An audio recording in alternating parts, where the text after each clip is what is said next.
Heather from the Fraser History Museum, and I once again want to thank you for doing your part by staying at home, even if it means getting a little bit bored.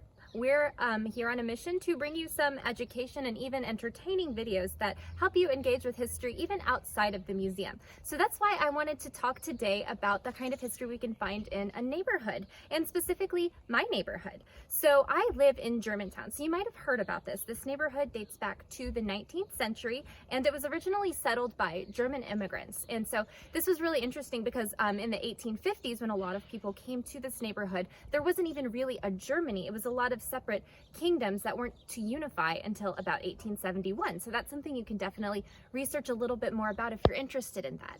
But this neighborhood was settled by people who were working in factories outside of Louisville. So now I love this neighborhood because it's very close to downtown, and it's not very difficult to take the highway to get to the Fraser History Museum in 10 minutes or less. But this was actually the outskirts of the city back then, because I've talked about this before in some of my videos.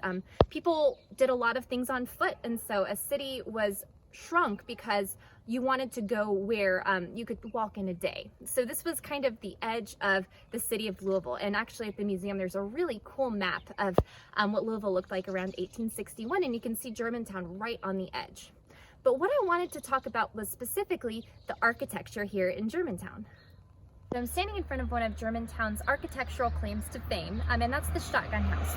Rumor has it that it's the Shotgun House because you could shoot a gun through the front door, because these houses, which were very narrow, they're about 12 feet wide, had just one room that led into the other all the way to the back of the house. So a bullet could hypothetically go all the way from the front door to the back door.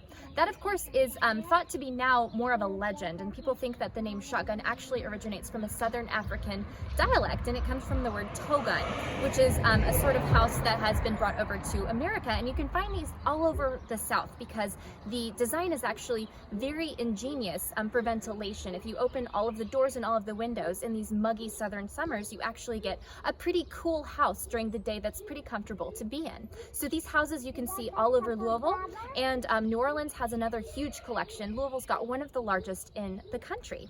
It's rumored actually that Elvis was born in a shotgun house and Robert Johnson died in one. That's not anything I can verify, but that's still really cool to think about.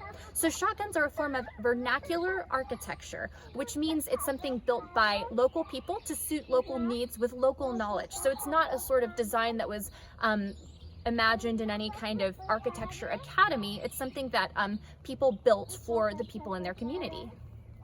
So this is another variation of the shotgun house, and that's known as a Camelback. So you can see behind me, it's not just a one-story house that's just a row of bedrooms. There's actually a second story on the back. So that was a really ingenious way of fitting more rooms into a narrow lot, especially if you were going to be taxed on how wide your house was.